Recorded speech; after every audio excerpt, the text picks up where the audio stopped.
सोचो जरा, सिर्फ 7 साल का एक बच्चा पुलिस को 110 पर फोन करके कहता है मैं अभी रॉकेट से चांद पर जा रहा हूँ और वापस आते समय 3 माह की रफ्तार से राजधानी के ऊपर से निकलूंगा। उधर कॉल उठाने वाली दीदी को लगा कि कोई बच्चा मजाक कर रहा है, लेकिन अगले ही पल सीन पूरी तरह बदल गया। वह बच्चा एक विशाल रॉकेट लॉन्च पैड पर पहुंचता है, रॉकेट के अंदर बैठता है और काउंटडाउन शुरू हो जाता है। 3, 2, 1 लॉन्च। जैसे ही वह स्टार्ट बटन दबाता है, अब तक बिल्कुल शांत खड़ा रॉकेट जिंदा हो उठता है। एक एक करके सारी लाइटें जलने लगती हैं, नीचे से गहरे नीले रंग की आग निकलती है और उसकी ताकतवर लपटें पूरे पहाड़ को हिला देती है। कुछ ही सेकंड में रॉकेट आसमान चीरते हुए उड़ जाता है। ऊपर पहुंचकर नीचे सिर्फ शहर की छोटी छोटी लाइटें और चारों तरफ फैला अंधेरा दिखाई देता है, जबकि अंतरिक्ष में सितारे पहले से कहीं ज्यादा चमक रहे होते हैं। करीब 20 मिनट बाद रॉकेट पृथ्वी का वायुमंडल छोड़कर सीधे चांद की तरफ बढ़ रहा होता है। तभी पता चलता है कि यह बच्चा कोई आम बच्चा नहीं, बल्कि असल में 30 साल का एक वैज्ञानिक है, जो मरने के बाद 7 साल के बच्चे के शरीर में आ गया है। साथ ही उसे एक ऐसा सिस्टम भी मिला है जो लोगों को जितना ज्यादा हैरान करेगा, उतनी ही नई नई हाईटेक तकनीकें अनलॉक करेगा। इसलिए वह अपने पापा के मोबाइल से उनकी लाइव स्ट्रीम खोल देता है ताकि पूरी दुनिया उसकी करतूत देखे और उसे ज्यादा से ज्यादा शॉक पॉइंट्स मिले। तभी कैमरे में अंतरिक्ष स्टेशन के बाहर काम कर रहे 2 विदेशी अंतरिक्ष यात्री दिखाई देते हैं। वे इस अजीब से विशाल रॉकेट को देखकर पूरी तरह हैरान रह जाते हैं। पहले उन्हें लगता है कि शायद ये कोई सैटेलाइट है, लेकिन फिर समझ आता है कि यह तो सीधा चांद पर जाने वाला रॉकेट है। दोनों हैरानी में सोचने लगते हैं कि आखिर इतनी जल्दी इतनी बड़ी तकनीक कैसे तैयार हो गई। इतना ही नहीं,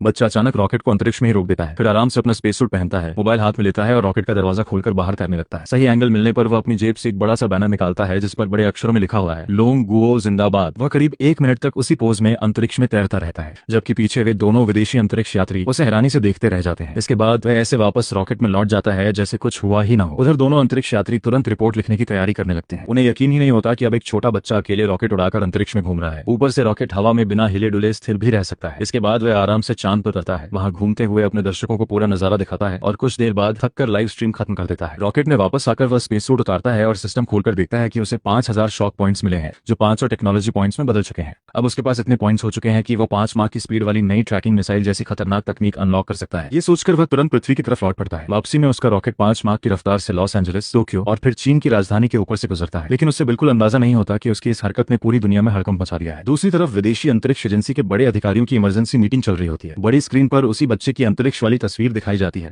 जिसमें वह बैनर पकड़े मुस्कुरा रहा है। कमरे में बैठे सभी अधिकारी गुस्से से लाल हो जाते हैं और कहते हैं ये तो सीधे सीधे पूरी दुनिया को चुनौती दे रहा है। क्या ये हमें अपनी ताकत दिखाने की कोशिश है? सबके मन में सिर्फ एक ही सवाल था, क्या सच में चीन की अंतरिक्ष तकनीक हमसे इतनी आगे निकल गई? उन्होंने तो फैसला लिया कि अब और इंतजार नहीं किया जाएगा, नए चंद्र मिशन की तैयारी तेज कर दी जाए, क्योंकि दुनिया में नंबर 1 स्पेस पावर की कुर्सी किसी भी कीमत पर हाथ से नहीं जाने देनी है। उधर जापान के एयर डिफेंस सेंटर में भी हड़कंप मच गया। रडार पर 5 मार्क से भी तेज रफ्तार से उड़ती एक रहस्यमय चीज दिखाई दी। अधिकारियों के माथे पर पसीना आ गया। उन्हें लगा कि कहीं कोई मिसाइल तो चीन की तरफ नहीं जा रही। कोई बोला अगर ये हमारे ऊपर आ जाती तो फिर से सालों पुरानी तबाही दोहराई जाती। घबराकर उन्होंने तुरंत विदेश मंत्रालय को सूचना भेजी कि पता लगाया जाए आखिर यह चीज छोड़ी किस देश ने है। उधर चीन की राजधानी में सबसे ऊंचे स्तर की सैन्य बैठक बुलाई गई। सेना, सुरक्षा एजेंसियों और विदेश मंत्रालय के बड़े बड़े अधिकारी एक ही कमरे में इकट्ठा थे। सभी को शक था कि शायद किसी विदेशी देश ने हमला करने की कोशिश की है। एक अधिकारी गुस्से में मेज पर हाथ मारते हुए बोला अब तक पता क्यों नहीं चला कि यह हमला किसने किया? दूसरा अधिकारी बोला अभी संयुक्त राष्ट्र से संपर्क करने की कोशिश हो रही है। तभी सुरक्षा विभाग के अधिकारी ने कहा रडार के हिसाब से यह चीज विदेशी दिशा से आई थी, लेकिन इसकी स्पीड 4 मार्क से भी ज्यादा थी। आज की तकनीक में कोई भी देश शुरुआत से इतनी रफ्तार हासिल नहीं कर सकता, इसलिए मामला कुछ और ही लगा है। पूरे कमरे में तनाव और बेचैनी लगातार बढ़ती जा रही थी। इसी बीच एक युवा अधिकारी दौड़ता हुआ अंदर आया और उसके हाथ में एक जरूरी रिपोर्ट थी। रिपोर्ट पढ़ते ही सभी अधिकारी सन्न रह गए। कुछ देर की खामोशी के बाद उसने धीरे से कहा ये कोई मिसाइल नहीं थी, ये तो एक रॉकेट था जो चांद से वापस लौट रहा था। कमरे में बैठे सभी लोग एक दूसरे का चेहरा देखने लगे। किसी ने हैरानी से पूछा लेकिन इसकी कोई आधिकारिक सूचना क्यों नहीं मिली? जवाब मिला सूचना तो मिली थी, लेकिन किसी ने उस पर यकीन ही नहीं किया। फिर उस अधिकारी ने पूरी कहानी सुनाई कि कुछ घंटे पहले एक 7 साल के बच्चे ने पुलिस स्टेशन में फोन करके बताया था कि वह चांद पर जा रहा है और लौटते समय 5 मार्क की स्पीड से राजधानी के ऊपर से गुजरेगा। पुलिस वालों ने इसे बच्चे की शरारत समझकर नजरअंदाज कर दिया। अब उसी बच्चे की जानकारी, घर का पता और उसकी लाइव स्ट्रीम की तस्वीरें सबके सामने रखी गई। पूरे कमरे में फिर से सन्नाटा छा गया। आखिरकार आदेश दिया गया इस बच्चे को तुरंत और पूरी सुरक्षा के साथ यहाँ लाया जाए। जरा सी भी गलती नहीं होनी चाहिए। उधर इस सबसे बिल्कुल बेखबर वह 7 साल का बच्चा देर रात अपने गाँव वापस पहुंच चुका था, लेकिन घर में कदम रखते ही उसके पापा ने उसे कुर्सी से बांध दिया और झाड़ू से उसकी अच्छी खासी पिटाई शुरू कर दी। बच्चा दर्द से चिल्लाते हुए बोला पापा बस भी करो, अब सच में गलती नहीं करूंगा। लेकिन उसके पापा गुस्सा शांत होने का नाम ही नहीं ले रहा था। वे बोले हर बार कोई नई शरारत, कभी मछली पकड़ने के लिए धमका करता है, कभी चिड़ियों के घोंसले पर चढ़ जाता है। कितनी बार कहा है कि शाम से पहले घर लौट आया करो। बच्चा रोते रोते अपनी माँ की तरफ देखने लगा और बोला मम्मी बचा लो, नहीं तो आज ये मुझे सच में मार देंगे। उसकी माँ मुस्कुराते हुए बीच में आई और अपने गुस्से से भरे पति को शांत करने लगी। उन्हें जरा भी अंदाजा नहीं था कि जिस बच्चे को वे अभी शरारती समझकर डांट रहे हैं उसी की वजह से पूरी दुनिया की सरकारें और सेनाएं इस समय हिल चुकी हैं। माँ ने मुझे उठाया, प्यार से मेरे सिर पर हाथ फेरा और बोली तुम्हारे पापा बस तुम्हारी चिंता करते हैं, अगली बार थोड़ा ध्यान रखना। मैंने भी चुपचाप से हिला दिया। फिर हम तीनों साथ बैठकर आंगन में खाना खाने लगे। सब कुछ पहले की तरह शांत और खुशहाल लग रहा था, लेकिन तभी दूर से पुलिस की गाड़ियों के सायरन सुनाई देने लगे। आवाजें तेज होती गईं और देखते ही देखते कई पुलिस की गाड़ियां और हेलीकॉप्टर हमारे घर की तरफ आने लगे। पापा हैरान होकर बोले लगता है कोई बहुत बड़ा अपराधी हमारे गाँव में छिपा है। लेकिन अगले पल सारी गाड़ियां और हेलीकॉप्टर सीधे हमारे घर के सामने आकर रुक गए। पूरे घर को चारों तरफ से घेर लिया गया और हेलीकॉप्टर की तेज लाइटों से रात का अंधेरा भी दिन जैसा चमकने लगा। इतनी बड़ी फोर्स देखकर पापा के तो होश ही उड़ गए। वे जल्दी से उठकर बाहर गए और कांपती आवाज में पुलिस वालों से पूछने पूछने लगे, साहब आखिर बात क्या है? उधर गांव वाले भी शोर सुनकर घरों से बाहर निकल आए। कोई कह रहा था, आखिर इस घर में ऐसा क्या हो गया? तो कोई बिना कुछ जाने ही बोलने लगा, जरूर इनके लड़के ने कोई बहुत बड़ा कांड किया होगा। थोड़ी ही देर में गांव का प्रधान भी भागता हुआ वहां पहुंच गया, लेकिन पुलिस ने उसे भी दूर ही रोक दिया। तभी एक बड़े अधिकारी गाड़ी से उतरे। उन्होंने अपना पहचान पत्र दिखाते हुए कहा, मैं प्रांतीय पुलिस विभाग का अधिकारी हूँ, क्या यही चेनली का घर है? पापा डरते हुए बोले, साहब कहीं कोई गलतफहमी तो नहीं? मेरा बेटा तो सिर्फ 7 साल का है। पापा बार बार समझाने लगे, मेरा बेटा थोड़ा शरारती जरूर है, कभी मछली पकड़ने के लिए धमाका कर देता है, कभी पेड़ों पर चढ़कर चिड़ियों के अंडे उठा लाता है, लेकिन उसने कभी चोरी या कोई गलत काम नहीं किया। आगे से हम उसे और सख्ती से समझाएंगे। माँ ने भी हाथ जोड़कर वही बात दोहराई। तब उस अधिकारी ने मुस्कुराते हुए उन्हें शांत किया और कहा, आप लोग बेवजह डर रहे हैं, आपके बेटे ने कोई अपराध नहीं किया है। सच कहूं तो हमें भी पूरी बात नहीं बताई गई, हमें सिर्फ इतना आदेश मिला है कि हर हाल में आपके बेटे की सुरक्षा करनी है। आगे क्या होगा इसका फैसला राजधानी से आने वाले बड़े अधिकारी करेंगे, तब तक आप हमारा सहयोग कीजिए। ये सुनकर भी घर वालों की घबराहट कम नहीं हुई, क्योंकि मामला जितना शांत बताया जा रहा था उतना था बिल्कुल नहीं। अगली सुबह भी घर के बाहर पुलिस की गाड़ियां और हेलीकॉप्टर वैसे ही तैनात थे। पापा पूरी रात की तरह फिर पूछने लगे, बेटा सच सच बता, तूने आखिर किया क्या है? मैंने भी वही जवाब दिया, पापा कितनी बार बताऊं, मैं तो बस कल रात चांद पर घूमने गया था और वापस आ गया। मेरी बात सुनकर पापा ने माथा पकड़ लिया, उन्हें लगा मैं फिर मजाक कर रहा हूँ। माँ ने बीच में आकर कहा, रहने भी दो, अगर अभी नहीं बताना चाहता तो जरूर कोई वजह होगी। तभी एक काली गाड़ी घर के अंदर आकर रुकी, उसमें से सफेद बालों वाले एक बुजुर्ग उतरे। पुलिस अधिकारी उन्हें अंदर लेकर आए और बोले, इनसे मिलिए, ये देश के अंतरिक्ष अनुसंधान विभाग के वरिष्ठ वैज्ञानिक और अकादमिक प्रोफेसर लुओ सोंग है। अब साफ हो चुका था कि यह मामला किसी शरारत का नहीं बल्कि पूरे देश के लिए बेहद बड़ा और ऐतिहासिक होने वाला था। लुओ सोंग ने मुस्कुराते हुए मेरे पास से हाथ मिलाया और बोले, तो आप चेंगली के पिताजी हैं? आपने सच में एक जीनियस बेटा पैदा किया है। इस बच्चे ने देश के अंतरिक्ष मिशन में बहुत बड़ा योगदान दिया है। हमें इससे कुछ जरूरी बातें पूछनी है, क्या आप इसे कुछ दिनों के लिए हमारे साथ भेज सकते हैं? पापा अभी भी पूरी तरह कुछ समझ नहीं पा रहे थे, लेकिन उन्होंने मुझ पर भरोसा किया और बोले, बेटा अच्छे से रहना और रोज सॉन्ग सर को बिल्कुल परेशान मत करना। इसके बाद मैं उनके साथ लाल रंग की सरकारी कार में बैठ गया। रास्ते में रोज सॉन्ग ने सीधे सवाल किया, सच सच बताओ वो रॉकेट तुमने ही बनाया था? मैंने बिना झिझक कहा, हाँ बिल्कुल मैंने ही बनाया।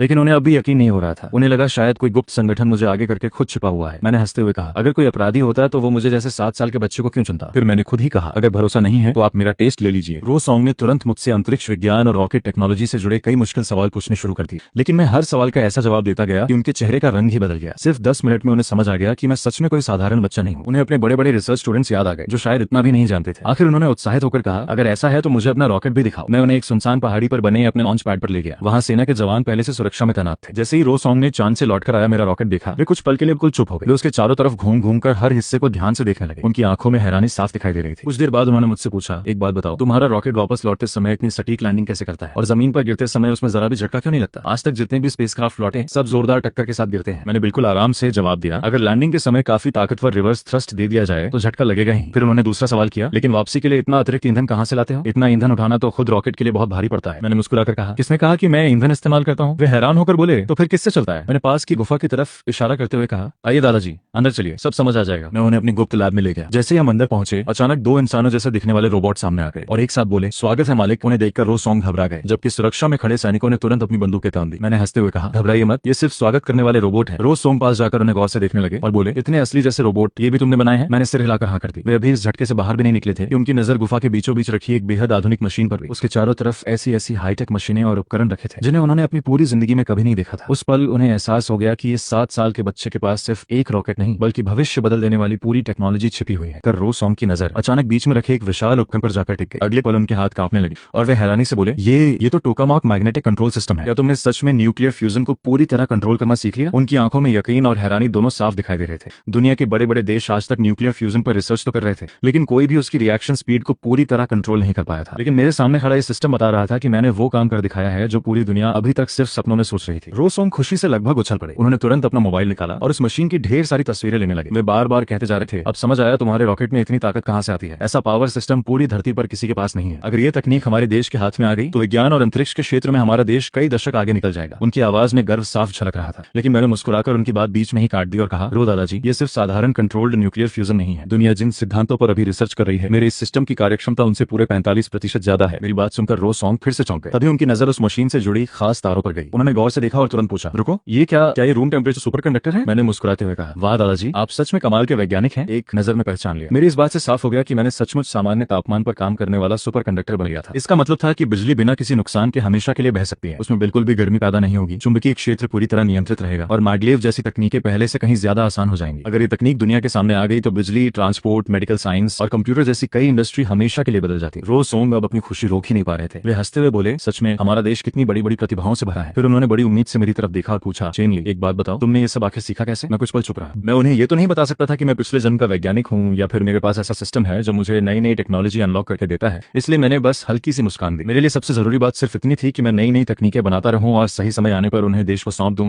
ताकि ताकि मेरा देश दुनिया की सबसे बड़ी वैज्ञानिक ताकत बन सके। मैंने रो दादाजी की तरफ देखकर हल्की सी मुस्कान के साथ कहा, दादाजी ये सारी चीजें मुझे सपनों में दिखाई देती हैं, बस वहीं से सीख गया। जाहिर सी बात थी कि इतनी उम्र और अनुभव वाले वैज्ञानिक मेरी इस बात पर पूरी तरह भरोसा नहीं करने वाले थे। उन्हें समझ आ गया कि मैं असली वजह छिपा रहा हूँ, लेकिन उन्होंने मुझ पर जोर नहीं डाला। उन्होंने सोचा कि जब बच्चा बताना ही नहीं चाहता तो उससे जबरदस्ती पूछने का कोई मतलब नहीं है। इसके बाद उन्होंने तुरंत अपना मोबाइल निकाला और कई लोगों को फोन मिलाना शुरू कर दिया। फोन उठते ही बोले, अरे तुम सब जल्दी यहाँ पहुंचो, मामला बहुत ज्यादा गोपनीय है। मैं अभी पूरी रिपोर्ट भेज रहा हूँ, उसे पढ़ते ही सब समझ जाओगे। और हाँ, देश के बड़े बड़े विश्वविद्यालयों और रक्षा संस्थानों के कुलपतियों को भी तुरंत बुलाओ। मेरे पास ऐसा हीरा है जिसे जो पहले अपने पास ले जाएगा वही सबसे बड़ा भाग्यशाली होगा। उधर देश के एक सैन्य अनुसंधान केंद्र में 70 साल से ज्यादा उम्र के मशहूर वैज्ञानिक हूँ तो अपने कंप्यूटर पर रो दादाजी की भेजी हुई रिपोर्ट पढ़ रहे थे। शुरुआत में जैसे जैसे वे रिपोर्ट पढ़ते गए उनके चेहरे का रंग बदलता गया। उन्होंने सोचा, क्या सच में किसी देश ने कंट्रोल्ड न्यूक्लियर फ्यूजन, अंतरिक्ष तकनीक और रूम टेम्परेचर सुपरकंडक्टर जैसी चीजों में इतनी बड़ी छलांग लगा ली। उनकी आंखों में मायूसी साफ दिखाई दे रही थी। उन्होंने अपनी पूरी जिंदगी देश के विज्ञान को आगे बढ़ाने में लगा दी थी और उन्हें लगा कि शायद उनका देश अब भी दुनिया से पीछे रह गया है। लेकिन जैसे ही उन्होंने रिपोर्ट की आखिरी लाइन पढ़ी और जाना कि ये सारी तकनीक किसी विदेशी वैज्ञानिक की नहीं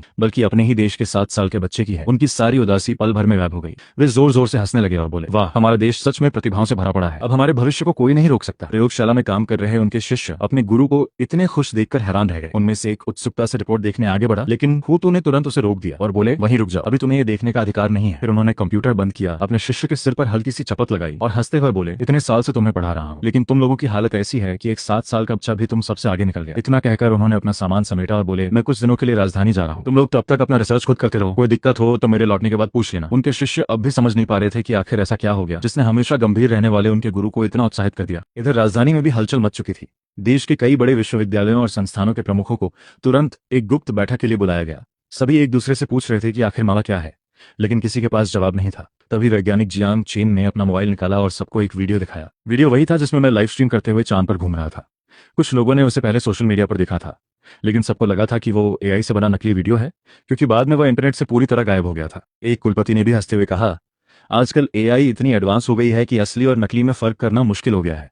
लेकिन जियांग चेन मुस्कुराए और बोले, नहीं, ये वीडियो बिल्कुल असली है और यही वजह है कि आज मैंने आप सबको यहाँ बुलाया है। वीडियो देखने के बाद नेशनल डिफेंस यूनिवर्सिटी के कुलपति हैरान रह गए। उन्होंने कहा, क्या ये सच में असली है? आखिर वीडियो में एक छोटा सा बच्चा बिना किसी डर के अंतरिक्ष में घूम रहा था, मोबाइल से लाइव स्ट्रीम कर रहा था। आमतौर पर तो एक अंतरिक्ष यात्री बनने के लिए सालों की कड़ी ट्रेनिंग करनी पड़ती है, ऐसे में 7 साल का बच्चा अकेले अंतरिक्ष में पहुंच जाए, ये बात किसी के भी गले नहीं उतर रही थी। वाचिंग यूनिवर्सिटी के कुलपति भी देर से पहुंचे और वीडियो देखकर वही बोले कि उन्हें भी इस पर यकीन नहीं हो रहा। तब जियांग चेन मुस्कुराते हुए बोले, मैं जानता हूँ कि इतनी जल्दी कोई इस बात पर भरोसा नहीं करेगा, क्योंकि शुरुआत में मैं भी तुम लोगों की तरह ही सोचता था, लेकिन मैं पूरे विश्वास के साथ कह सकता हूँ कि ये सब सच है। आज तुम्हें यहाँ बुलाने का मकसद सिर्फ इतना है कि हम सब उस बच्चे से मिलें और ये जाने कि वह आगे किस यूनिवर्सिटी में पढ़ना चाहता है। इतना सुनते ही तीनों कुलपतियों के दिमाग में अपनी अपनी यूनिवर्सिटी को नंबर 1 बनाने का सपना घूमने लगा, क्योंकि उन्हें पता था कि अगर इतना बड़ा टैलेंट किसी एक यूनिवर्सिटी में चला गया तो वही देश की सबसे बड़ी यूनिवर्सिटी कहलाएगी। जियांग चेन ने तीनों के चेहरे देखकर उनकी पूरी सोच समझ ली। वह हंसते हुए बोले, अरे अभी से आपस में लड़ने की क्या जरूरत है, पहले वहां तो पहुंच जाओ, फिर जिसकी किस्मत अच्छी होगी वही उसे अपने कॉलेज में ले जाएगा, लेकिन जल्दी निकलो, नहीं तो तो पहले ही पहुंचकर बाजी मार लेगा। उधर रात हो चुकी थी। स्टार विलेज में पूरा पिछला पहाड़ सेना ने घेर रखा था। 24 घंटे हथियारबंद जवान सुरक्षा में तैनात थे। गाँव के ज्यादातर रास्ते भी बंद कर दिए गए थे और सिर्फ एक रास्ता ही शहर की तरफ खुला छोड़ा गया था। रोज सॉन्ग पूरे रास्ते मेरे साथ हंसते बोलते घर तक आए। अब तो मुझसे सच में लगाव हो गया था। जैसे ही मैं घर पहुंचा, माँ लियू फांग को खाना लगाए खड़ा देखा तो मैं रोज सॉन्ग को पीछे छोड़कर सीधे अंदर भागा और बोला, बहुत भूख लगे, अब तो जान निकल जाएगी। माँ मुझे देखकर मुस्कुरा दी, लेकिन दरवाजे पर खड़े रोज सॉन्ग को देखकर थोड़ा घबरा गई। उन्हें समझ नहीं आ रहा था कि इतने बड़े वैज्ञानिक से कैसे बात करें। फिर हिम्मत करके बोली, अगर आपने खाना नहीं खाया हो तो हमारे साथ खा लीजिए। रोज सॉन्ग तुरंत हंसकर मान गए और बोले, दूर से ही खाने की खुशबू आ रही थी, घर का सादा खाना ही सबसे स्वादिष्ट होता है। अभी सब आराम से खाना ही खा रहे थे कि तभी एक के बाद एक 4 सरकारी गाड़ियां आकर घर के बाहर रुक गई। रोज सॉन्ग मुस्कुराकर बोले, लगता है बाकी बूढ़े भी पहुंच गए, घबराइए मत, ये सब आपके टिके लिए ही आए हैं। उधर मैं खाना खत्म करते बोला, मैं सोने जा रहा हूँ, और बिना पीछे देखे अपने कमरे में चला गया। माँ मुझे रोकना चाहती थी कि इतने बड़े बड़े लोग आए हैं, लेकिन रोज सोम ने उन्हें रोकते हुए कहा, उसे सोने दीजिए, बच्चा पूरे दिन थक गया है, अभी उसे आराम की जरूरत है। तभी बाहर हूतू, जियांग चेन और तीनों यूनिवर्सिटी के कुलपति एक दूसरे से मिलते हुए आंगन में आ गए। थोड़ी देर हालचाल पूछने के बाद जियांग चेन ने रोज सोंग से पूछा, वो बच्चा कहाँ है? रोज सोंग हंसते हुए बोले, तुम लोग देर से आए हो, बच्चा तो सो गया, अगर मिलना है तो सुबह तक इंतजार करना पड़ेगा। इतना सुनते ही तीनों कुलपतियों के चेहरे उतर गए। उन्हें डर लगने लगा कि कहीं रोज सोंग ने पहले ही मुझे अपने विभाग में तो नहीं कर लिया, लेकिन रोज सोंग ने हंसते हुए साफ कर दिया कि बच्चा बस सो रहा है। इसके बाद माँ ने सभी के लिए खाना परोस दिया और करीब 300 साल के कुल अनुभव वाले देश के सबसे बड़े वैज्ञानिक और शिक्षाविद मेरे घर के छोटे से आंगन में बैठकर सिर्फ मेरा इंतजार करने लगे। सुबह सुबह घर का माहौल बड़ा अजीब था। माँ लियू फांग खुद भी परेशान थी। इतने बड़े बड़े वैज्ञानिक और यूनिवर्सिटी के कुलपति सिर्फ उनके बेटे से मिलने आए थे, लेकिन जनाब अभी तक कमरे में आराम से सो रहे थे।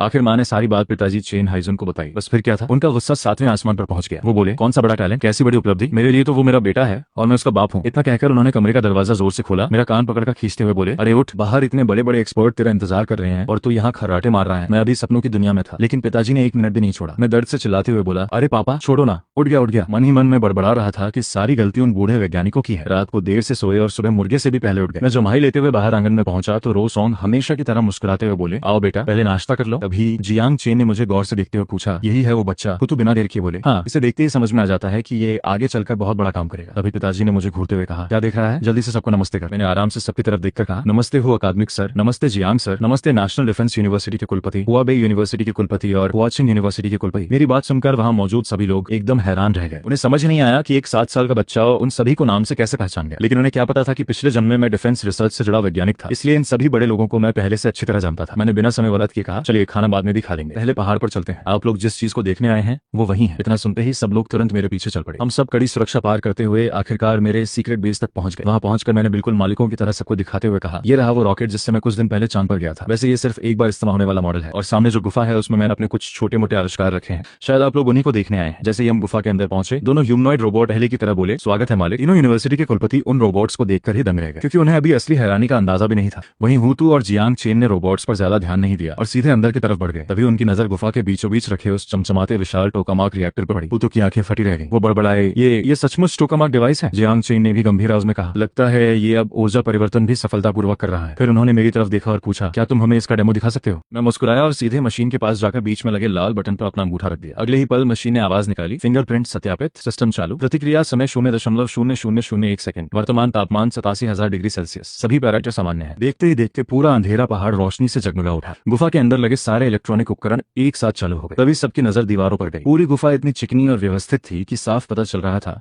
इसे प्राकृतिक नहीं बल्कि इंसानों ने बनाया है। जियांग चेन हैरानी से बोले, क्या ये पूरी गुफा तुमने खुद खोदी है? मैं बिना कुछ कहे गुफा के एक कोने तक गया और वहां रखे कई दर्जन किलो विस्फोटक की तरफ इशारा कर दिया। इतना देखकर वहां मौजूद सभी लोगों के चेहरे पर फिर से हैरानी साफ दिखाई देने लगी। मैं सबको अपनी बनाई हुई चीजें दिखाते हुए बोला, ये डायरेक्शनल ब्लास्ट वाला विस्फोटक है। इससे धमाका सिर्फ एक तय इलाके में होता है और ये हाई प्रिसीजन विस्फोटक है जो जमीन के अंदर 3 किलोमीटर से भी ज्यादा गहराई तक सीधा धमाका कर सकता है। हालांकि मैंने अभी तक इसे टेस्ट नहीं किया। कहीं नीचे से गैस निकल आई तो मेरी ही छुट्टी हो जाए। मेरी बातें सुनकर सब लोग मुस्कुरा दिए, लेकिन हुतू का पूरा ध्यान टोकामाक रिएक्टर पर था। वो कांपती आवाज में बोले, चेन ली, इस पर जो डेटा लिखा है क्या वो सच है? सिर्फ 0.001 ग्राम हाइड्रोजन ट्रिटियम ईंधन से 50 लाख जूल ऊर्जा निकलती है। ये सुनते ही जियांग चेन भी भागकर मशीन के पास पहुंचे और दिमाग में तुरंत हिसाब लगाने लगे। वो हैरानी से बोले, अगर इतनी सी मात्रा से इतनी ऊर्जा निकलती है तो सिर्फ 1 ग्राम ईंधन ही कई टन कोयले और तेल के बराबर ऊर्जा पैदा कर देगा। मैंने आराम से कहा, मेरा कंट्रोल्ड न्यूक्लियर फ्यूजन सिस्टम अभी तक जिस लक्ष्य पर हमारा देश काम कर रहा है उससे कम से कम 40% ज्यादा ताकतवर है। मेरी बात सुनकर वहां मौजूद सभी वैज्ञानिकों के चेहरे बदल गए। उन्हें समझ आ गया कि अगर ये तकनीक सचमुच इस्तेमाल होने लगी तो देश की कई बड़ी वैज्ञानिक समस्याएं हमेशा के लिए खत्म हो जाएंगी। मैंने आगे बताया, और इस पूरी ऊर्जा को सीधे बिजली में भी बदला जा सकता है। रो सॉन्ग ने तुरंत कहा, अगर इसे रूम टेम्परेचर सुपरकंडक्टर के साथ जोड़ दिया जाए तो बिजली बिना किसी नुकसान के ट्रांसफर होगी। फिर उन्होंने समझाया कि इससे सिर्फ अंतरिक्ष विज्ञान ही नहीं बल्कि मेडिकल, इलेक्ट्रॉनिक्स और कई दूसरी इंडस्ट्रीज में भी क्रांति आ जाएगी। जियांग चेन बिना एक सेकंड गवाए मेरे पास आए और बोले, चेन ली, क्या हम ये सारे उपकरण अपने साथ ले जा सकते हैं? इन्हें यहाँ छोड़ना सुरक्षित नहीं है। मैंने बेफिक्र होकर कहा, ले जाइए, अगर डिजाइन ड्राइंग भी चाहिए तो वो भी दे दूंगा। इतना सुनते ही जियांग चेन ने तुरंत फोन निकाला और देश का सबसे ऊंचे स्तर का सीक्रेट ऑपरेशन शुरू करवा दिया। उन्होंने आदेश दिया कि सभी रास्ते सील किए जाएं और इन तकनीकों को पूरी सुरक्षा के साथ रिसर्च सेंटर पहुंचाया जाए। इसके बाद जियांग चेन ने मुस्कुराकर मुझसे पूछा, क्या तुम हमारे साथ राजधानी चलना चाहोगे? वहां तुम्हें बेहतर माहौल मिलेगा, बड़े बड़े वैज्ञानिक मिलेंगे और पढ़ाई के लिए भी सबसे अच्छे शिक्षक होंगे। बस इतना सुनना था कि तीनों यूनिवर्सिटी के कुलपति भी तुरंत आगे आ गए। कोई मुझे नेशनल डिफेंस यूनिवर्सिटी आने के लिए मनाने लगा तो कोई हुआचिन यूनिवर्सिटी की तारीफ करने लगा। तीसरे कुलपति बोले कि उनके पास सबसे ज्यादा संसाधन है। कुछ ही सेकंड में गुफा के अंदर माहौल ऐसा हो गया जैसे तीनों आपस में मुकाबला कर रहे हो। वजह भी साफ थी, अगर मैं किसी एक यूनिवर्सिटी को चुन लेता तो वही पूरे देश की नंबर 1 यूनिवर्सिटी बन जाती। आखिर सबकी नजरें मुझ पर टिक गईं। सबको लगा कि अब मैं किसी एक का नाम लूंगा, लेकिन मैंने मुस्कुराकर कहा, माफ कीजिए अंकल, लेकिन मैं कहीं नहीं जाना चाहता। मैं अभी सिर्फ 7 साल का हूँ, पहली क्लास में पढ़ता हूँ, मुझे अभी स्कूल जाना है। मेरी बात सुनते ही पूरा माहौल एकदम शांत हो गया। किसी ने सोचा भी नहीं था कि मैं इतना बड़ा मौका इतनी आसानी से ठुकरा दूंगा। जियांग चेन ने फिर प्यार से समझाया, अगर तुम्हें ये सब बनाना पसंद है तो वहाँ तुम्हें बहुत सारे ऐसे लोग मिलेंगे जो तुम्हारे साथ रिसर्च करें, तुम्हें बेहतर जिंदगी भी मिलेगी। अगर ये यूनिवर्सिटी पसंद नहीं तो कृषि अकादमी, स्पेस रिसर्च या एनर्जी रिसर्च सेंटर भी चुन सकते हो। तुम्हारे माता पिता की भी चिंता मत करो, उन्हें भी तुम्हारे साथ अच्छी नौकरी और रहने की सुविधा मिलेगी। रो सॉन्ग ने भी बहुत समझाया, लेकिन मैंने फिर भी सिर हिलाकर मना कर दिया। मैंने कहा, अंकल सच में मैं यही खुश हूँ, अगर अभी चला गया तो मेरे लिए मुश्किलें और बढ़ जाएंगी, लेकिन आप सब चिंता मत कीजिए। आगे अगर मैं कोई नई तकनीक बनाऊंगा तो सबसे पहले आपको ही बताऊंगा। मेरी बात सुनकर सभी वैज्ञानिक और कुलपति मायूस हो गए। नेशनल डिफेंस यूनिवर्सिटी के कुलपति ने आखिरी बार पूछा, एक बार फिर सोच लो। मैंने मुस्कुराकर जवाब दिया, नहीं अंकल, मुझे बड़े शहर पसंद नहीं, मुझे अपना गाँव और यहाँ की आजादी ज्यादा अच्छी लगती है। आखिर में रो सॉन्ग ने कहा, चेन ली, फैसला तुम्हारा है, देश के वैज्ञानिक संस्थानों के दरवाजे तुम्हारे लिए हमेशा खुले रहेंगे। मैंने शर्माते हुए उन्हें धन्यवाद कहा। उसी रात पूरे गांव और आसपास के इलाके को सेना ने घेर लिया, सड़कें बंद कर दी गई, निगरानी कैमरे बंद कर दिए गए, हेलीकॉप्टर लगातार आसमान में गश्त करने लगे और लोगों को सख्त आदेश दे दिया गया कि इस ऑपरेशन की कोई भी फोटो, वीडियो या जानकारी बाहर नहीं जानी चाहिए। पूरे लिन्युआन काउंटी में बस एक ही चर्चा चल रही थी कि आखिर इतनी पुलिस, सेना और हेलीकॉप्टर क्यों आए हुए हैं। उधर हमारे गाँव के लोग तो अपनी अपनी अपनी कहानियां बना चुके थे। कोई कह रहा था, देखा फिर से हेलीकॉप्टर आ गए, जरूर चेन परिवार का लड़का कोई बहुत बड़ा अपराध कर बैठा है। दूसरा बोला, अरे मुझे तो लगता है ये दुश्मन देश का जासूस है, तभी इतने बड़े अधिकारी उसके घर आए, देखो अभी भी घर के अंदर पूछताछ चल रही होगी। लेकिन असलियत इससे बिल्कुल अलग थी। घर के अंदर सभी बड़े वैज्ञानिक और अधिकारी अब वापस जाने की तैयारी कर रहे थे और मेरे माता पिता से विदा ले रहे थे। जाते जाते रोसोंग अंकल ने मेरे पापा से हंसते हुए लेकिन सख्त लहजे में कहा, याद रखना अब चेन ली देश की सबसे महत्वपूर्ण संपत्तियों में से एक है। आज के बाद इसे हाथ भी लगाया तो कानून तुम्हें भी नहीं छोड़ेगा, चाहे तुम इसके पिता ही क्यों ना हो। पापा बस मजबूरी में मुस्कुराकर बोले, जी बिल्कुल। लेकिन अंदर ही अंदर उनका गुस्सा 7वें आसमान पर था। उन्हें तो मेरे सारे बड़े बड़े ऑफर ठुकराने के बाद झाड़ू से मेरी अच्छी खातिरदारी करनी थी, मगर इतने लोगों के सामने कुछ कर भी नहीं सकते थे। ऊपर से जाते जाते ऐसी चेतावनी भी मिल गई कि अब ना मार सकते हैं और न ही डांट सकते हैं। सबके जाने के बाद मैं आराम से अपने बिस्तर पर लेट गया। तभी मेरी आंखों के सामने सिस्टम का पारदर्शी पैनल खुल गया। उस पर लिखा था, चांद तक की लाइव यात्रा और उससे पैदा हुए पूरे घटनाक्रम के कारण तुम्हें कुल 10,000 शॉक पॉइंट मिले हैं, जिन्हें 1,000 टेक्नोलॉजी पॉइंट में बदल दिया गया है। ये देखकर मैं खुद हैरान रह गया। पहले जहां मुश्किल से कुछ दर्जन या ज्यादा से ज्यादा 100 पॉइंट मिलते थे, इस बार तो रिकॉर्ड ही टूट गया था। तभी मुझे समझ आया कि सिस्टम पॉइंट कैसे गिनता है। पहला नियम था कि जितने ज्यादा लोग चौंकेंगे उतने ज्यादा पॉइंट मिलेंगे। दूसरा नियम उससे भी ज्यादा अहम था, जिस इंसान का दर्जा जितना बड़ा होगा उसके चौंकने पर उतने ही ज्यादा पॉइंट मिलेंगे। मैंने तुरंत अपना स्टेटस खोला। उसमें मेरा नाम, अब तक सीखी हुई तकनीकें, डायरेक्शनल बम, कंट्रोल्ड न्यूक्लियर फ्यूजन और रूम टेम्परेचर सुपरकंडक्टर सब दिखाई दे रहा था। अब मेरे पास इतने पॉइंट हो चुके थे कि मैं आखिरकार अपने अगले बड़े प्रोजेक्ट पर काम कर सकता था। मैं सीधे सिस्टम की दुकान में गया और 5 मार्क स्पीड वाली ट्रैकिंग मिसाइल खरीद ली। 2000 टेक्नोलॉजी पॉइंट खर्च होते ही उसकी पूरी टेक्नोलॉजी, सिद्धांत और डिजाइन सीधे मेरे दिमाग में उतर गए। कुछ ही पल में मेरे पास उस मिसाइल की पूरी जानकारी मौजूद थी। उधर राजधानी के एक बेहद गोपनीय सुरक्षा सम्मेलन में देश के बड़े बड़े अधिकारी इकट्ठा थे। सामने लगी बड़ी स्क्रीन पर अमेरिका की अंतरिक्ष एजेंसी की नई रिसर्च दिखाई जा रही थी। वीडियो खत्म होने के बाद पूरे कमरे में सन्नाटा छा गया। रिपोर्ट के मुताबिक अमेरिका अब अपने अंतरिक्ष यानों में कंट्रोल्ड न्यूक्लियर फ्यूजन लगाने की तैयारी कर रहा था, ताकि ईंधन की खपत बहुत कम जाए। ये खबर सुनकर सभी के चेहरे उतर गए। सबको समझ आ गया था कि अगर अमेरिका इसमें सफल हो गया तो अंतरिक्ष और ऊर्जा दोनों क्षेत्रों में उसका दबदबा और भी बढ़ जाएगा। झांगी गहरी सांस लेकर बोले, हमने कई पीढ़ियों तक मेहनत की, ये सोचकर कि एक दिन हम अमेरिका की बराबरी कर लेंगे, लेकिन लगता है वो हमसे अभी भी बहुत आगे निकल चुका है। अगर उनका ये प्रोजेक्ट पूरा हो गया तो पूरी दुनिया की ऊर्जा और स्पेस इंडस्ट्री पर उनका लगभग एकाधिकार हो जाएगा। कमरे में बैठे हर व्यक्ति का मन भारी हो चुका था। लेकिन कुछ ही पल बाद झांगी अचानक अपनी कुर्सी से उठ खड़े हुए। उनकी आंखों में फिर से वही जुनून लौटा है। उन्होंने मेज पर हाथ मारते हुए कहा, हम इतने आसानी से हार नहीं मान सकते। हमारे देश के वैज्ञानिकों ने 100 साल तक मेहनत करके यहाँ तक पहुंचाया है। एक तकनीक के कारण हम पीछे नहीं हटेंगे। जैसे कभी हमारे महान वैज्ञानिकों ने देश को परमाणु शक्ति देकर दुनिया में मजबूत स्थान दिलाया था, वैसे ही अब हमें कंट्रोल्ड न्यूक्लियर फ्यूजन में दुनिया से आगे निकलना होगा। उन्होंने तुरंत ऐलान किया कि आज से देश के सारे बड़े संसाधन सबसे पहले इसी प्रोजेक्ट पर लगाए जाएंगे और अमेरिका से पहले इस तकनीक को पूरी तरह विकसित करना ही सबसे बड़ा लक्ष्य होगा। तभी अचानक मीटिंग रूम का दरवाजा खुला और जियांग चेन मुस्कुराते हुए अंदर आए। कमरे का इतना भारी माहौल देखकर उन्होंने हंसते हुए पूछा, अरे यहाँ आखिर चल क्या रहा है? जियांग चेन मीटिंग रूम में घुसते ही हंसकर बोले, अरे तुम सबके चेहरे ऐसे क्यों लटके हुए हैं जैसे किसी ने सबको एक साथ दुख भरी खबर सुना दी हो। झांग जी तुरंत उन्हें अपने पास ले गए और बोले, जियांग अकादमिक, आप बिल्कुल सही समय पर आए हैं। अभी हमने अमेरिका की नई स्पेस टेक्नोलॉजी की रिपोर्ट देखी है। अगर ये सच निकली तो वो हमसे बहुत आगे निकल जाएंगे। इतना सुनते ही जियांग चेन जोर से हंस पड़े और बोले, अरे मैं तो समझा कोई बहुत बड़ी मुसीबत आ गई। ये खबर 90% झूठी है। फिर उन्होंने सबको याद दिलाया कि अमेरिका पहले भी कई बार अपनी टेक्नोलॉजी को बढ़ा चढ़ाकर दिखा चुका है, ताकि दूसरे देश घबरा जाएं और बेवजह अपने संसाधन खर्च कर दें। झांगी फिर भी थोड़ा परेशान थे। उन्होंने पूछा, लेकिन अगर इस बार खबर सच हुई तो? जियांग चेन पूरे आत्मविश्वास से मुस्कुराए और बोले, अगर सच भी हुई तब भी हमें डरने की जरूरत नहीं है। आज का हमारा देश किसी से कम नहीं है। करीब आधे घंटे बाद जियांग चेन झांगी को एक बेहद गोपनीय रिसर्च सेंटर में ले गए। वहां पहुंचते ही झांगी की आंखें फटी की फटी रह गई। उनके सामने सचमुच कंट्रोल्ड न्यूक्लियर फ्यूजन रिएक्टर रखा था। उन्होंने हैरानी से पूछा, ये सच में कंट्रोल्ड न्यूक्लियर फ्यूजन है? इसे आखिर बनाया किसने? जियांग चेन मुस्कुराकर बोले, किसी बड़े वैज्ञानिक ने नहीं, एक 7 साल के बच्चे ने। वही बच्चा जिसकी जांच करने के लिए तुम लोगों ने पूरी टीम भेजी थी। फिर उन्होंने बताया कि रोसोंग जब उस बच्चे के पास पहुंचे तो वहां सिर्फ चांद पर जाने वाला रॉकेट ही नहीं बल्कि ऐसी ऐसी तकनीकें भी मिली जिन्हें देखकर सभी वैज्ञानिक दंग रह गए। झांगी कुछ देर तक उन मशीनों को देखते ही रह गए, फिर भावुक होकर बोले, अगर ये सब सच है तो हमारा देश इतिहास में एक नया अध्याय लिखने वाला है। दुनिया में हमारी ताकत और सम्मान दोनों कई गुना बढ़ जाएंगे। मुझे अच्छी तरह समझ आ गया था कि जो बैंक कार्ड मुझे दिया गया है उसे रिसर्च के नाम पर सपोर्ट कहना तो बस एक बहाना है। असल में उसके जरिए मेरी हर गतिविधि पर भी नजर रखी जा रही थी। लेकिन मुझे इससे कोई फर्क नहीं पड़ता था, क्योंकि आखिर में मेरी बनाई हुई हर टेक्नोलॉजी देश के ही काम वाली थी। मैं आराम से मोबाइल चला रहा था कि तभी एक इंटरनेशनल न्यूज सामने आ गई। उसमें झांगी मीडिया के सामने इंटरव्यू दे रहे थे। उन्होंने साफ कहा, हमारी साइंस अकादमी इस समय नई तियानशिंग 6 फाइटर जेट पर काम कर रही है। अमेरिका की साइंस मैगजीन में जो भी बातें छपी हैं उन पर भरोसा मत करो। ये कहना कि हमारा देश टेक्नोलॉजी में पीछे है पूरी तरह गलत है। ये देखकर मैं हल्का सा मुस्कुराया और मन ही मन बोला, कमाल है। उधर अमेरिका कंट्रोल्ड न्यूक्लियर फ्यूजन की बात कर रहा है, इधर हमारा देश साउथ हेवन गेट जैसी परियोजनाओं की चर्चा कर रहा है। दोनों देशों को एक दूसरे की असली ताकत का अंदाजा ही नहीं है। शायद यही वजह है कि दुनिया में अभी तक संतुलन और शांति बनी हुई है। इसके बाद मैंने तुरंत ऑनलाइन शॉपिंग ऐप खोला और अपनी अगली रिसर्च के लिए जरूरी सामान चुनना शुरू कर दिया। करीब आधे घंटे तक एक एक चीज ध्यान से चुनने के बाद आखिरकार मेरी लिस्ट तैयार हुई। कुल खर्च 10 लाख से भी ज्यादा बैठा। अगर पहले की बात होती तो मैं इतने महंगे सामान लेने की सोच भी नहीं सकता था, लेकिन अब रिसर्च का पूरा खर्च देश उठा रहा था, इसलिए मैं कहीं भी समझौता नहीं किया। ज्यादातर सामान हाई क्वालिटी कार्बन फाइबर का था, सबसे नए मॉडल के कंट्रोल चिप्स थे और इंफ्रारेड स्कैनर भी सीधे मिलिट्री ग्रेड का मांगा था। इसके अलावा मुझे एक नया छोटा कंट्रोल्ड न्यूक्लियर फ्यूजन रिएक्टर भी बनाना था, क्योंकि वही मेरी हर अगली टेक्नोलॉजी की नींव बनने वाला था। उधर जैसे ही मेरा ऑर्डर सिस्टम में गया, राष्ट्रीय सुरक्षा विभाग की विशेष टीम के कंप्यूटर पर उसकी पूरी लिस्ट पहुंच गई। हर सामान के साथ मेरी खास जरूरतें भी लिखी थी, जैसे 5 ग्रेड चिप चाहिए, सबसे नया मॉडल चाहिए और इंफ्रारेड स्कैनर भी सैन्य स्तर का होना चाहिए। लिस्ट देखकर झांगी हंस पड़े और बोले, ये बच्चा सच में कमाल का है, जो चाहिए बिल्कुल साफ साफ साफ लिख देता है। उन्होंने तुरंत आदेश दिया कि 2 दिनों के अंदर पूरा सामान सुरक्षित तरीके से स्टार विलेज पहुंचा दिया जाए। फिर उन्होंने जियांग चेन से पूछा, क्या इस लिस्ट से अंदाजा लगाया जा सकता है कि ये अगली बार क्या बनाने वाला है? जियांग चेन कुछ देर तक स्क्रीन देखते रहे, फिर बोले, कुछ सामान तो साफ बता रहा है कि ये फिर से एक छोटा कंट्रोल्ड न्यूक्लियर फ्यूजन सिस्टम बनाएगा। लगता है वो मशीन उसकी हर रिसर्च की सबसे जरूरी चीज है। बाकी सामान देखकर मुझे शक है कि शायद ये किसी नए तरह के इंफ्रारेड गाइडेड बम या मिसाइल पर काम करने वाला है। ये सुनकर झांगी थोड़े चिंतित हुए और बोले, क्या हमें उसकी सुरक्षा के लिए लोगों को भेज देना चाहिए? लेकिन जियांग चेन ने तुरंत मना कर दिया। उन्होंने कहा, ये बच्चा आजाद माहौल में काम करने का आदी है। अगर हर वक्त लोग इसके आसपास रहेंगे तो उसका दिमाग खुलकर काम नहीं कर पाएगा। 3 दिन बाद पूरे स्टार विलेज में सरकारी आदेश पहुंच गया कि अब इस इलाके का औद्योगिक विकास किया जाएगा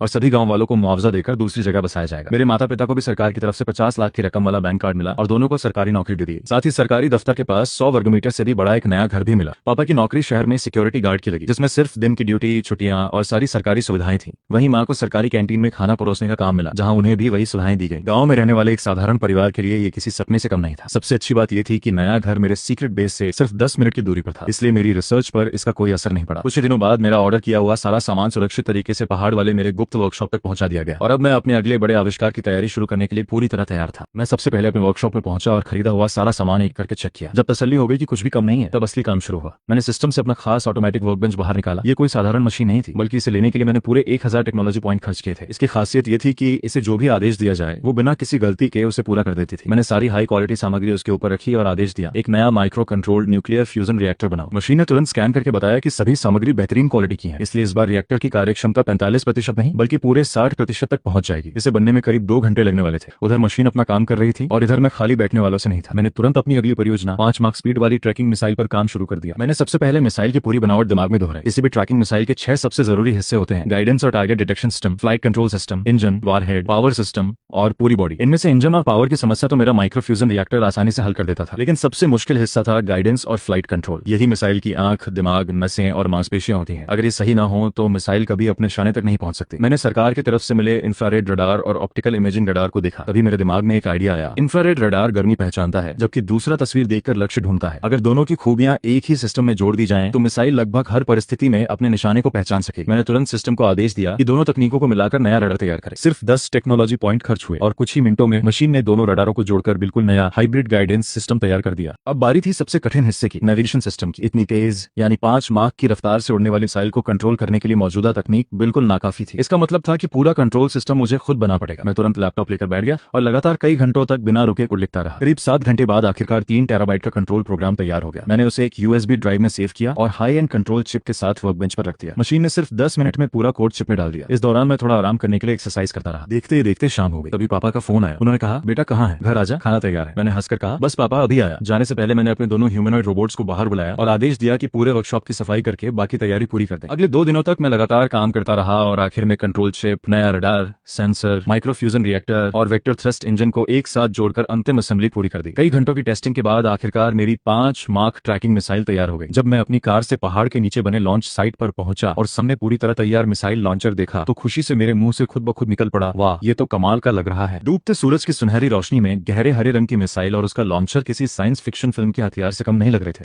मैं कुछ देर तक बस उसे निहारता ही रह गया। फिर कंट्रोल पैनल पर जाकर मैंने पहला टेस्ट करने का फैसला किया। मैंने मिसाइल का अंतिम लक्ष्य युद्ध क्षेत्र में सेट किया, लेकिन लॉन्च की दिशा बिल्कुल उल्टी रखी। मेरा इरादा था कि पहले ये पूरी पृथ्वी का एक चक्कर लगाए ताकि इसकी असली रेंज और क्षमता का पता चल सके। जैसे ही मैंने लॉन्च बटन दबाया, मिसाइल धीरे धीरे ऊपर उठी। सुरक्षित ऊंचाई पर पहुंचते ही एक जोरदार धमाके के साथ उसकी रफ्तार सीधे 1 माख हो गई और कुछ ही सेकंड में बढ़ते बढ़ते 5.5 माख तक पहुंच गई। असल में मैंने इसे 5 माख के लिए डिजाइन किया था, लेकिन क्योंकि इसमें अभी वारहेड नहीं लगा था, इसलिए वजन कम होने की वजह से इसकी स्पीड और बढ़ गई। मिसाइल सबसे पहले पूरे जापान के ऊपर से निकली, फिर मेरे कंट्रोल के हिसाब से दक्षिणी हिस्से से घूमते हुए उत्तरी इलाकों, उसके बाद यूरोप और आखिर में मध्य क्षेत्र के आसमान तक पहुंच गई। इस दौरान कई देशों ने उसे रोकने के लिए एयर डिफेंस मिसाइलें दागी, लेकिन मेरी मिसाइल इतनी तेज और सटीक थी कि कोई भी उसे छू तक नहीं पाया। मैंने अपनी मिसाइल को कंट्रोल करते हुए पूरे युद्धग्रस्त इलाके के आसमान में कई चक्कर लगवाए। कुछ ही मिनट पहले तक जहां हर तरफ गोलियों और धमाकों की आवाजें गूंज रही थी, वहां अचानक सन्नाटा छा गया। ऐसा लग रहा था जैसे सबको किसी अनजान खतरे का एहसास हो गया हो। अगर उस समय कोई एयर डिफेंस रडार देख रहा होता तो उसे एक और हैरान कर देने वाली चीज दिखाई देती। मिसाइल ने आसमान में ऐसा रास्ता बनाया था कि उसकी पूरी ट्रैजेक्टरी मिलाकर अंग्रेजी में स्टॉप लिखा हुआ बन रहा था। आखिर में मैंने उसका निशाना बदलकर अमेरिका के सबसे पास वाले अंतर्राष्ट्रीय समुद्री इलाके की तरफ कर दिया। करीब 2 मिनट बाद मिसाइल मेरे सिर के ऊपर से गरजती हुई निकली और आसमान में एक लंबी सफेद लकीर छोड़ गई। तभी मेरे दिमाग में एक जरूरी बात आई, मैं इसकी रेंज आखिर माखी क्यों रहा हूं? इस मिसाइल का इंजन तो कंट्रोल्ड न्यूक्लियर फ्यूजन पर चलता है,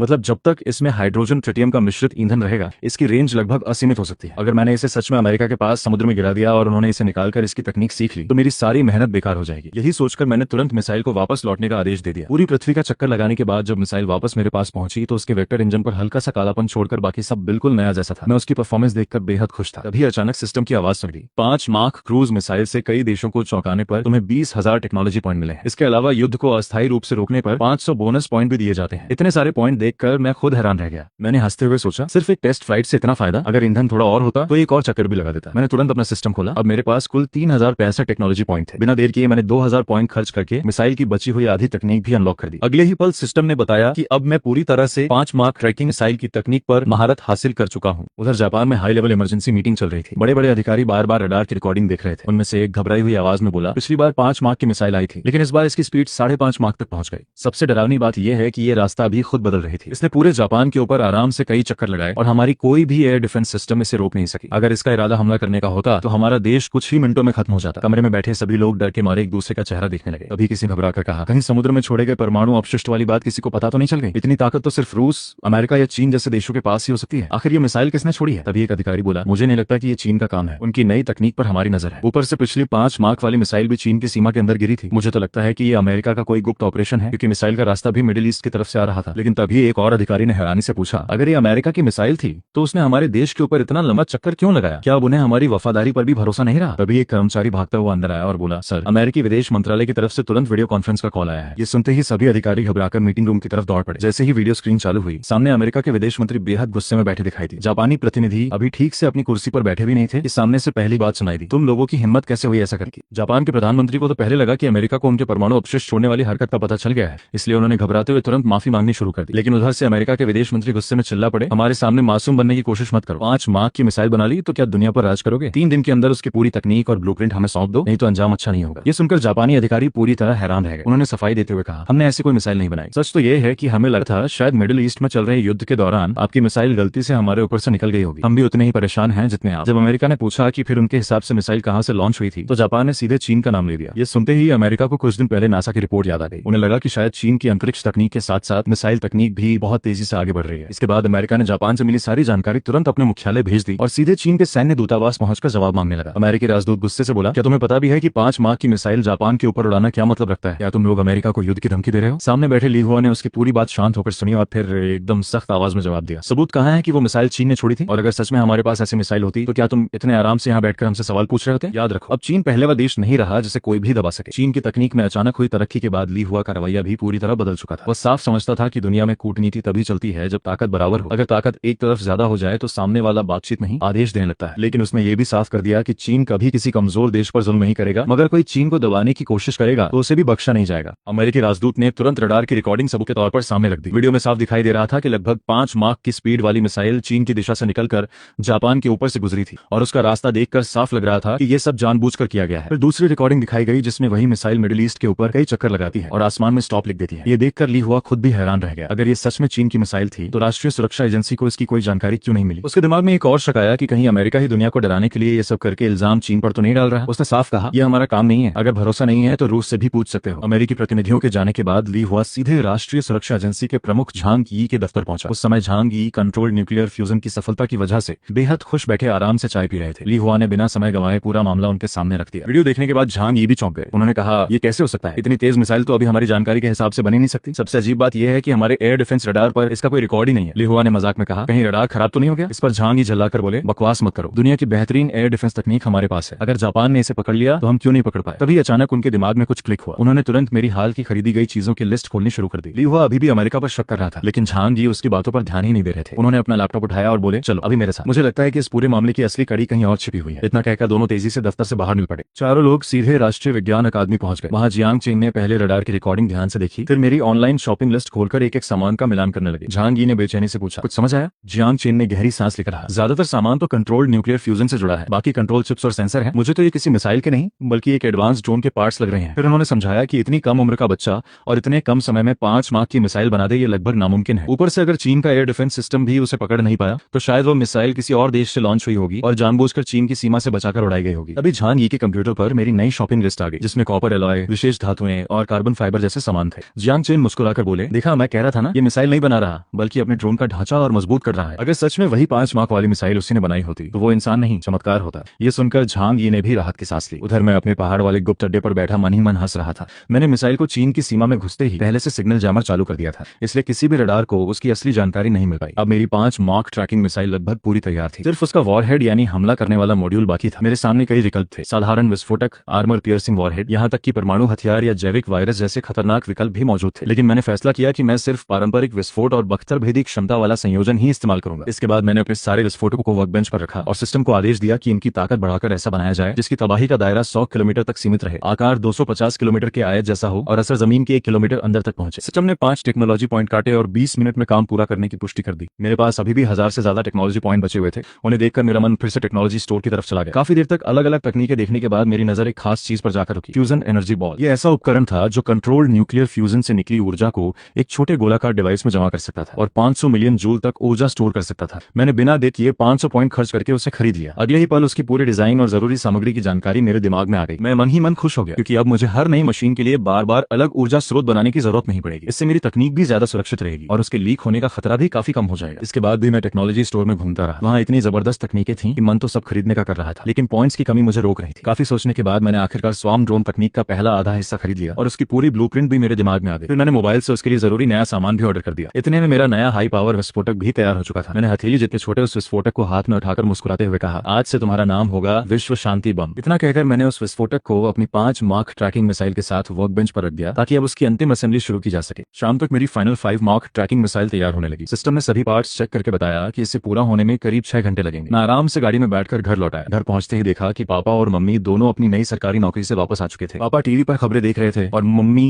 रसोई में खाना बना रही थी। मैं अपने कमरे में जाकर बिस्तर पर लेट गया, लेकिन दिमाग लगातार नई टेक्नोलॉजी के बारे में सोचता रहा। मैंने फैसला किया कि अभी के लिए स्वार्म ड्रोन को युद्ध के लिए नहीं बल्कि आम लोगों के काम आने वाली तकनीक बनाऊंगा। मैं सोचने लगा कि अगर मिसाइल में इस्तेमाल होने वाले high level control chip, sensor और नेविगेशन सिस्टम को नागरिक ड्रोन में लगाया जाए तो लोगों की जिंदगी कितनी आसान हो सकती है। इसी सोच के साथ मैं रात भर अपने दिमाग में नए डिजाइन तैयार करता रहा। अगली सुबह मैं फिर अपने पहाड़ वाले गुप्त बेस पर पहुंच गया। रात में मंगाया गया सारा सामान वहां पहले से रखा हुआ था। मैंने फ्यूजन एनर्जी बॉल बनाने का सारा मटेरियल वर्कबेंच पर रखा और सिस्टम को काम शुरू करने का आदेश दिया। सिस्टम ने बताया कि सारी सामग्री बेहतरीन क्वालिटी की है, इसलिए एनर्जी बॉल की स्टोरेज क्षमता 20% बढ़ जाएगी और एक साथ 30 एनर्जी बॉल बनाई जा सकती है। करीब 30 मिनट बाद पहली एनर्जी बॉल तैयार हो गई। मैंने उसे कंट्रोल्ड न्यूक्लियर फ्यूजन रिएक्टर से जोड़ दिया। कुछ ही सेकंड में तेज आवाज के साथ रिएक्टर चालू हुआ और केवल 2 मिनट के अंदर उस छोटी सी बॉल में लगभग 600 मिलियन जूल ऊर्जा भर गई। अब मेरे पास ऐसा ऊर्जा स्रोत था जो मेरी किसी भी भविष्य की टेक्नोलॉजी को आसानी से चला सकता था। इसके बाद मैंने उस फ्यूजन एनर्जी बॉल को अपनी नई 5 मार्क ट्रैकिंग मिसाइल के फ्यूल सेक्शन में फिट कर दिया। एक एक सिस्टम की दोबारा जांच करने के बाद मैंने रडार खोला और मिडिल ईस्ट में चल रही भीषण लड़ाई को देखा। बिना समय गवाए मैंने वहां के एक खाली युद्ध क्षेत्र को लक्ष्य बनाया और लॉन्च बटन दबा दिया। अगले ही पल मिसाइल लॉन्चर से आसमान में उछली, अपनी दिशा खुद सेट की और बिजली जैसी रफ्तार से मिडिल ईस्ट की ओर निकल पड़ी। उसी समय वहां के सैन्य मुख्यालय में अफरा तफरी मची हुई थी। अधिकारी लगातार रिपोर्ट दे रहे थे कि एयर डिफेंस मिसाइलें 500 से भी कम बची हैं, अगले 24 घंटे में पूरी तरह खत्म हो जाएंगी। दूसरी रिपोर्ट आई कि देश का पूर्वी हिस्सा दुश्मन के कब्जे में जा चुका है, बिजली व्यवस्था ठप हो चुकी है और लाखों लोग अपने घर छोड़कर भाग रहे हैं। ये सब सुनकर वहां का सेना प्रमुख गुस्से और बेबसी में दीवार पर मुक्का मार देता है। वह चिल्लाकर कहता है कि सिर्फ तेल के लिए इतनी तबाही मचाना इंसानियत नहीं बल्कि खुली लूट है। अगर आज रात तक हालात नहीं सुधरे तो वे खुद अपने सारे तेल के कुएं उड़ा देंगे ताकि दुश्मन के हाथ कुछ भी न लगे। साथ ही उसने चीन और रूस जैसे देशों से शरणार्थियों को अपनाने की अपील करने का आदेश दिया। तभी अचानक पूरे कंट्रोल रूम में अलार्म बज उठा। रडार स्क्रीन पर फिर वही 5 मार्क की रहस्यमयी मिसाइल दिखाई दी। सभी अधिकारी एक दूसरे का चेहरा देखने लगे क्योंकि ठीक एक दिन पहले भी ऐसी ही मिसाइल आई थी। अब सबको लगा था कि वो हमला करने आई है, लेकिन उसने किसी पर हमला नहीं किया था। वो दोनों सेनाओं के ऊपर चक्कर लगाती रही, मानो युद्ध रुकवाने की कोशिश कर रही हो। अब वही रहस्यमयी मिसाइल एक बार फिर उनकी ओर बढ़ रही थी। युद्ध के दूसरे मोर्चे पर भी अफरा तफरी मची हुई थी। जैसे ही एयर डिफेंस सिस्टम ने 5 मार्क की तेज रफ्तार मिसाइल को पकड़ा, वहां के सैन्य कमांडर ने हंसते हुए कहा, कल तो इस मिसाइल ने सबको डरा दिया था, लेकिन असल में ये तो हमारे सहयोगी देश की चाल है। इसका निशाना सामने वाला देश होगा, हमारी चिंता की कोई बात नहीं। लेकिन कुछ ही सेकंड बाद उसके चेहरे का रंग उड़ गया क्योंकि मिसाइल सीधे उनकी दिशा में बढ़ रही थी। उसने तुरंत अपने सहयोगी देश से संपर्क किया। उधर से जवाब मिला, चिंता मत करो, अपनी पूरी ताकत से हमला जारी रखो। ये सुनकर उसने अपने सैनिकों को आदेश दिया कि अगले 24 घंटों में दुश्मन को पूरी तरह खत्म कर दिया जाए क्योंकि उनके हथियार और संसाधन लगभग समाप्त हो चुके हैं। इधर युद्ध के बीचों बीच टूटे हुए मकानों के मलबे में सैकड़ों बेघर लोग छिपे हुए थे। हर तरफ गोलियों और बमों की आवाज गूंज रही थी। तभी लगभग 7 साल का एक छोटा बच्चा आसमान की ओर इशारा करके चिल्लाया, देखो वही मिसाइल फिर आ गई, कल भी यही आई थी, अब हम बच जाएंगे। लेकिन वहां मौजूद बड़े लोग जानते थे कि अगर मिसाइल हमला करने आई है तो अगले ही पल सब खत्म हो सकता है। उसी समय मैं अपने रडार से उन मासूम लोगों को देख रहा था। मैंने महसूस किया कि अगर मिसाइल पहले से तय जगह पर गिरी तो इन निर्दोष लोगों की जान भी जा सकती है। इसलिए मैंने तुरंत उसका लक्ष्य बदल दिया और सभी देशों के सैन्य सिस्टम पर एक संदेश भेजा, स्टॉप और डेथ, यानी युद्ध रोक दो वरना मौत के लिए तैयार रहो। संदेश मिलते ही एक देश ने तुरंत गोलीबारी रोक दी, लेकिन दूसरा देश इसे सिर्फ डराने की चाल समझकर लगातार हमला करता रहा। उनका कमांडर तो उल्टा खुश होकर बोला कि ये मनोवैज्ञानिक दबाव है जिससे दुश्मन बिना लड़े ही हार मान जाएगा। ये देखकर मैंने भी फैसला कर लिया। मैंने मिसाइल को उनकी सीमा की तरफ मुड़ दिया। 5 मार्क की रफ्तार से उड़ती मिसाइल को वहां पहुंचने में सिर्फ 30 सेकंड लगे। इससे पहले कि कोई कुछ समझ पाता, सीमा पर अचानक लगभग 10 किलोमीटर लंबी, 2 किलोमीटर चौड़ी और करीब 1 किलोमीटर गहरी विशाल खाई बन गई। विस्फोट इतना शक्तिशाली था कि पूरे इलाके की बिजली, संचार व्यवस्था और रडार सिस्टम एक झटके में ठप पड़ गए। सैन्य मुख्यालय में हड़कंप मच गया। कमांडर घबराकर चिल्लाया, ये क्या हो गया, ये तो हमारी मदद के लिए आने वाली मिसाइल थी, लेकिन अब किसी से संपर्क नहीं हो पा रहा था। हर तरफ सिर्फ सन्नाटा और अंधेरा था। जैसे ही हमला रुका, युद्ध क्षेत्र में छिपे लोग धीरे धीरे मलबे से बाहर निकल लगे। कुछ देर पहले तक जहां लगातार गोलाबारी हो रही थी, वहां अचानक शांति छा गई थी। उसी समय मेरे सिस्टम की स्क्रीन पर सुनहरे अक्षरों में एक नया संदेश चमका, hidden reward unlock, Pacific Rim combat में। ये देखकर मैं भी हैरान रह गया। मैंने अनजाने में जोर से कहा, ये तो कमाल हो गया, क्योंकि पिछले जन्म में वैज्ञानिक होने की वजह से मैं अच्छी तरह जानता था कि यह कोई साधारण रोबोट नहीं, बल्कि कई मंजिला इमारत जितना विशाल, दर्जनों मीटर ऊंचा और अत्याधुनिक हथियारों से लैस इंसानी आकार का युद्धक मेका था। ऐसी मशीनें अब तक सिर्फ साइंस फिक्शन फिल्मों और एनीमे में ही दिखाई देती थीं, लेकिन अब सिस्टम ने उसे मेरे लिए इनाम के रूप में अनलॉक कर दिया था। मैंने गहरी सांस ली, खुद को शांत किया और सिस्टम में मिले नए इनाम की पूरी जानकारी खोलकर देखने लगा। स्क्रीन पर जो लिखा था उसे पढ़ते ही मैं पूरी तरह हैरान रह गया। इनाम था पैसिफिक रिम कॉम्बैट मेका शुगवांग। इसकी ऊंचाई लगभग 47 मीटर थी, वजन करीब 1800 टन और इसे चलाने के लिए 7वीं पीढ़ी का कंट्रोल्ड न्यूक्लियर फ्यूजन रिएक्टर लगाया गया था। इसकी ताकत लगभग 35 लाख हॉर्स पावर थी। इतना ही नहीं, इसमें nano composite armour, memory alloy, high energy particle cannon, 12 supersonic missile launcher, 8 laser defence system और 2 प्लाज्मा कटिंग ब्लेड जैसे खतरनाक हथियार भी मौजूद थे। सबसे चौंकाने वाली बात थी इसकी खास क्षमताएं, ऑप्टिकल कैमोफ्लेज, इलेक्ट्रोमैग्नेटिक शील्ड और शॉर्ट रेंज स्पेस जंप। बस एक कमी थी, यह अभी पूरी तरह तैयार नहीं था और इसे असेंबल करना बाकी था। इतनी जानकारी पढ़ने के बाद मैं कुछ पल तक स्क्रीन को घूरता ही रह गया। मेरे मुंह से अपने आप निकला, ये कोई साधारण रोबोट नहीं, बल्कि चलता फिरता युद्ध का किला है। सोचकर ही रोंगटे खड़े हो गए कि लगभग 50 मीटर ऊंचा और 1800 टन वजनी यह मेका अगर किसी युद्ध भूमि पर खड़ा हो जाए तो दुश्मन बिना लड़े ही डर जाए। उसके हथियारों की ताकत तो अलग ही थी, लेकिन जिसने मुझे सबसे ज्यादा हैरान किया वह था इसका स्पेस जंप फीचर। यानी यह मेका कुछ ही पल में एक जगह से दूसरी जगह पहुंच सकता था, चाहे बीच में कितनी भी दूरी या कोई भी बाधा क्यों ना हो। अब यह सिर्फ आधुनिक टेक्नोलॉजी नहीं रह गई थी, बल्कि ऐसा लग रहा था जैसे भविष्य की दुनिया की कोई चीज मेरे हाथ लग गई हो। इसके बाद मैंने मेका को बनाने के लिए जरूरी सामान की लिस्ट देखी। लिस्ट इतनी लंबी थी कि उसमें सैकड़ों तरह के दुर्लभ धातु, हाईटेक चिप, कंपोजिट मटेरियल और कई तरह के वैज्ञानिक उपकरण शामिल थे। अच्छी बात यह थी कि इनमें से ज्यादातर चीजें मैं देश की मदद से आसानी से हासिल कर सकता था, लेकिन कुछ बेहद दुर्लभ सामान ऐसे भी थे जिन्हें सिर्फ सिस्टम की टेक्नोलॉजी पॉइंट से ही खरीदा जा सकता था। मैंने तुरंत सिस्टम स्टोर खोलकर हिसाब लगाया। पूरी लिस्ट पूरी करने के लिए मुझे अभी करीब 5000 टेक्नोलॉजी पॉइंट्स और चाहिए थे। मैंने मन ही मन सोचा कि यह संख्या बड़ी तो है, लेकिन नामुमकिन नहीं। अगर मैं आगे भी कुछ बड़े कारनामे करता रहा तो इतने पॉइंट्स जल्दी इकट्ठे हो जाएंगे। फिलहाल मैंने इस योजना को थोड़ी देर के लिए रोक दिया और अपना ध्यान सामने रखी 5 मार्क ट्रैकिंग मिसाइल की तरफ मोड़ दिया। वर्कबेंच पर मिसाइल का आखिरी असेंबली प्रोसेस अभी भी चल रहा था। रोबोटिक आर्म्स एक एक पार्ट को बेहद सटीक तरीके से जोड़ रहे थे और कुछ ही घंटों में उसका ढांचा लगभग पूरा बन चुका था। उसकी गहरे हरे रंग की धातु वाली बॉडी तेज रोशनी में चमक रही थी। अभी मेरी नजर उस फ्यूजन एनर्जी बॉल पर गई जिसे मैंने अभी अभी चार्ज किया था। वह मुट्ठी जितनी छोटी थी, लेकिन उसका गहरा नीला रंग ऐसा लग रहा था मानो उसके अंदर पूरा आसमान कैद हो। उसके भीतर करीब 600 मिलियन जूल ऊर्जा भरी हुई थी, जिसकी ताकत लगभग 14 टन टीएनटी के बराबर थी। इतनी छोटी सी गेंद किसी छोटे शहर की बिजली व्यवस्था ठप करने के लिए काफी थी। मैंने बहुत सावधानी से उसे मिसाइल के फ्यूल सेक्शन में फिट किया, कुछ कदम पीछे हटकर पूरी मिसाइल को देखा और मुस्कुराते हुए कहा, अब सब कुछ बिल्कुल परफेक्ट है। तभी मिसाइल की असेंबली पूरी हुई और उसी पल सिस्टम की नई सूचना मेरे सामने चमक